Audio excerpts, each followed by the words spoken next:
지난해 우리나라에서 일어난 급발진 의심 사고 대부분은 페달 오조작으로 인한 사고로 나타났습니다. 운전자 4명 중 3명은 60대 이상 고령자였고 등록 대수를 감안했을 때 전기차 사고 비율이 가장 높았습니다. 최두희 기자입니다. 지난해 11월 제주시 우도에 입도하던 60대 A씨가 몰던 승합차가 빠른 속도로 달리며 보행자들을 들이받아 3명이 숨졌고 11명이 다쳤습니다. 운전자는 급발진을 주장했지만 경찰은 급발진 주장을 뒷받침하는 정황이 없는 것으로 확인됐다고 밝혔습니다. 한국교통안전공단이 이를 포함해 지난해 급발진 의심 사고로 언론에 보도된 149건을 분석했더니 페달 오조작 사고가 전체의 73.2%로 나타났습니다. 급발진으로 확인된 건 한 건도 없었고 나머지 40건은 조사 중이거나 조사 결과가 확인되지 않았습니다.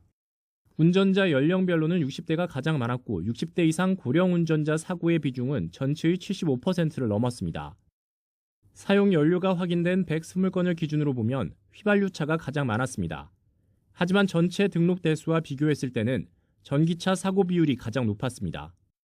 전기차는 가속 페달을 밟는 순간 가속 반응이 즉각적이다 보니 내연기관차에 익숙한 운전자는 차량이 갑자기 가속된다고 느끼는 것으로 분석됩니다. 주행 상태 기준으로는 정차나 저속 주행 중 발생한 사고가 70%에 육박했는데 공단 측은 가속 페달과 제동 페달을 번갈아 사용하는 상황에서 조작 실수가 일어나는 것으로 추정했습니다. 또 의도하지 않은 가속이 발생할 경우 전자식 주차 브레이크를 찾아 누르라고 당부했습니다. 의도치 않은 가속이 발생했을 경우에는 주행 중 전자식 주차 브레이크, 보통 EPB라고 하는 이제 전자식 주차 브레이크를 작동 상태를 유지시키는 것만으로도 차량을 완전히 정차시키거나 속도를 현저히 감소시킬 수 있습니다.